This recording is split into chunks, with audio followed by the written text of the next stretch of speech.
마지막으로 해외 채권이 좀 유명하죠. 특히나 브라질 채권 같은 것들 말도 많고 탈도 많았습니다.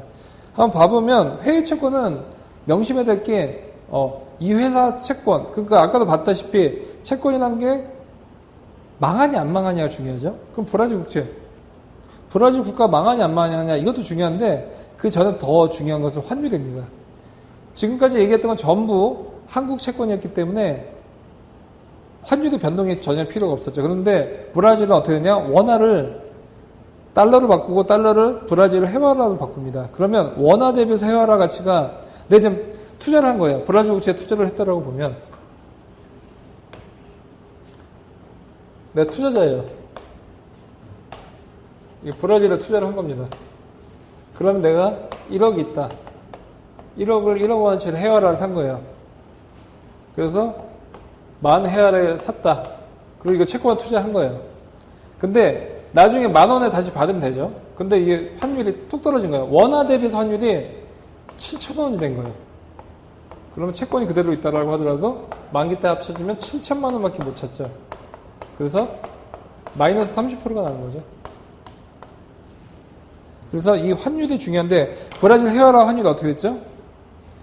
2011년도에도 브라질 채권은 굉장히 선풍적인 인기가 있었습니다. 그러면 그때가 브라질 회화라가 687이었다가 280까지 떨어졌어요. 거의 3분의 1 토막이 났죠. 그러면 브라질 채권이 그때 이자율이 거의 뭐 10% 넘어갔었는데 거기다 비과세 혜택까지 있기 때문에 굉장히 좋았었습니다.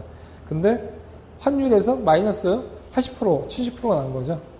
그래서 주식, 브라질 채권 이자가 뭐 2011년부터 지금까지 투자했었으면 5년 투자했죠. 그러면 뭐 12%면 5년이면 60%의 이자 수익이 났고 환율에서 80%가 손실이 났기 때문에 마이너스 20%가 손실이 날 수가 있겠죠. 그 두 번째 문제는 뭐냐? 브라질 채권은 6개월마다 이자를 줍니다. 뭐 월지급식도 있지만 보통 채권은 6개월마다 이자를 주는데 이 이자를 달러로 받을 것인지 아니면 브라질에서 국채를 더 살 것인지 아니면 원화로 받을 것인지인데 우선 가장 무난한 거는 원화로 받는 게 낫겠죠. 왜냐하면 환율 변동 이거 자체로도 큰데 거기다가 이자 나온 거 더 브라질 회화라 사면 더 이제 확실히 바닥권을 모른다라고 하면 그냥 그때마다 원화를 받는 것이 제일 보수적인 투자라고 볼 수가 있을 것 같고요. 거기다 이제 국가에 대한 부분인데 브라질 같은 경우는 이제 남미 국가니까 전통적인 이제 브라질은 뭐 커피라든지 농산물, 그 다음에 원유 이런 원자재 가격이 굉장히 중요하고 브라질은 뭐 컴퓨터를 만드는 것도 아니고 아무것도 안 하죠. 그냥 그 나라에서 땅에서 나는 것들을 파는 겁니다. 즉 원자재 가격이 떨어지면 브라질 환율은 또 더 떨어지면서 크고요. 원자재 가격이 최근에 급등하고 있죠.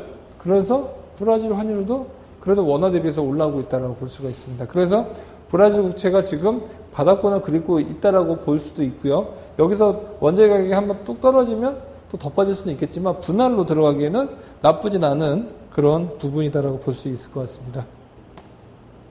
네, 이번 시간에는 채권 투자에 대해서 알아봤고요. 저는 다음 시간에 뵙겠습니다.